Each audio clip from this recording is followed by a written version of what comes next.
আরো একটা সাধারণ আলোচনা করতে চাই দর্শক। এই যে ভদ্রমহিলাকে দেখছেন, ওনার নাম হচ্ছে আজমিরি হক বাঁধন। সবাই নিশ্চয়ই এই তারকা শিল্পীর ব্যাপারে ধারণা পেয়েছেন যে একেবারে উত্তাল সময় তিনি নিজে মাঠে ছিলেন, বক্তব্য দিতেন এবং ফেসবুকে পোস্ট দিতেন এবং একটা পরিবর্তন হোক এরকম সাহসী একটা অবস্থান নিয়েছেন, যেখানে আহ, মানে কি বলবো, কয়েকশো শিল্পী বা গুরুত্বপূর্ণ শিল্পীরা সরকারের পক্ষে অবস্থান নিয়েছেন। তার বিপরীতে আজমিরি হক বাঁধন তার বক্তব্যগুলো তখন অনেককেই অনুপ্রাণিত করেছে। তো তার 1 বছর পূর্তিতে বা 1 বছরের পরে এসে সম্প্রতি একটা টেলিভিশনে তার একটা সাক্ষাৎকার দেখছিলাম। তিনি তার হতাশা ব্যক্ত করছেন। তিনি বলছেন যে আমি ভাবিনি যে ক্ষমতার জন্য ডক্টর মোহাম্মদ ইউনূস লোভী হবেন, এবং তিনি বলছেন যে আমি ভেবেছিলাম যে তিনি তার উপদেষ্টাদেরকে নিয়ে দেশের ভালো কিছু করবেন, কিন্তু আজকে যে পর্যায়ে দেশ উপনীত হয়েছে তাতে তিনি প্রচন্ডভাবে হতাশ। তিনি কল্পনাও করতে পারেননি যে ডক্টর মোহাম্মদ ইউনূস ক্ষমতায় থেকে বা থাকা অবস্থায় দেশের এমন একটা পরিস্থিতি হবে। তিনি বেশ কিছু ঘটনা উল্লেখ করেছেন।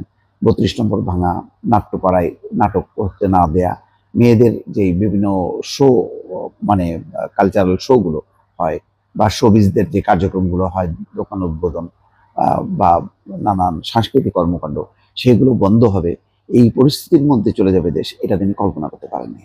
আসলে আজমির হক বাঁধন একা না, এটা অনেকেই কিন্তু বলেছেন যে এক ধরনের উগ্রবাদিতা বা ধর্মান্ধতার উত্থান ঘটেছে। জামাত ইসলাম সরাসরি জড়িত না আমি বলবো, যে কিন্তু এটাও সত্য যে জামাত, বিএনপি, মাঠ পর্যায়ে রাজনৈতিক দল যতগুলো আছে তারা কিন্তু এই ধর্মান্ধতা বা উগ্রতা ঠেকাতে পারেনি। ডক্টর মোহাম্মদ ইউনূসের শাসনামলেই বা তার আইন শৃঙ্খলা বাহিনীর সামনেই একের পর এক দেশের 34টা 35টা জেলায় ধ্বংসযজ্ঞ চলেছে। দফায় দফায় আওয়ামী লীগের সেই নেতাদের বাড়িতে এক দফা, সেই 5ই আগস্টের ওই সময়কার উত্তাল সময় কথা বাদই দিলাম, সে তখন একটা যৌক্তিকতা ছিল যে গণঅভ্যুত্থানের ফলে এরকম ঘটনা ঘটে।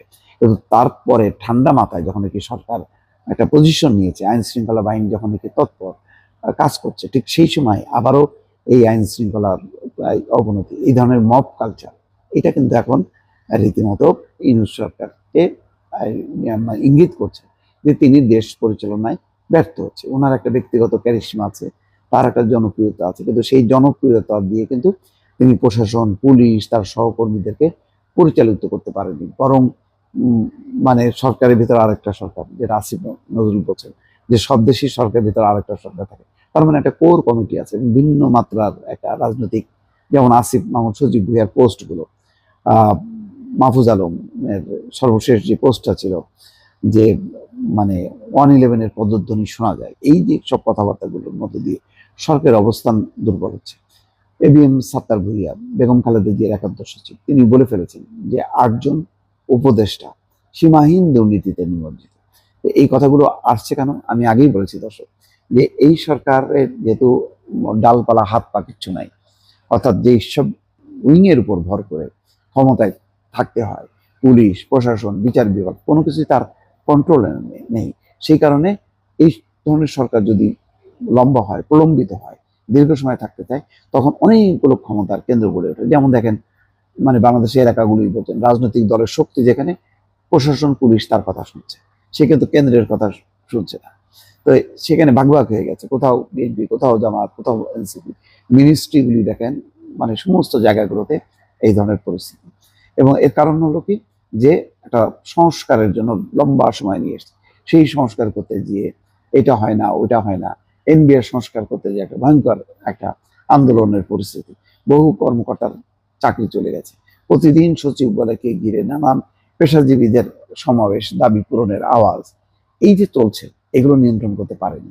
যমুনা ঘেরাও হচ্ছে, শাহবাগ অচল হচ্ছে, বলাই হচ্ছে যে 3 মাসের মধ্যে, মানে 36 দিন, 90 দিনের মধ্যে 36 দিনই বা 100 দিনের মধ্যে 36 দিনই অবরোধের নগর জীবন অচল হয়েছে, আইন শৃঙ্খলা পরিস্থিতি চরম অবনতি হয়েছে, এগুলি ঠেকানো যায়নি। তো এর কারণ হচ্ছে ওই যে প্রলম্বিত ভাবে থাকা।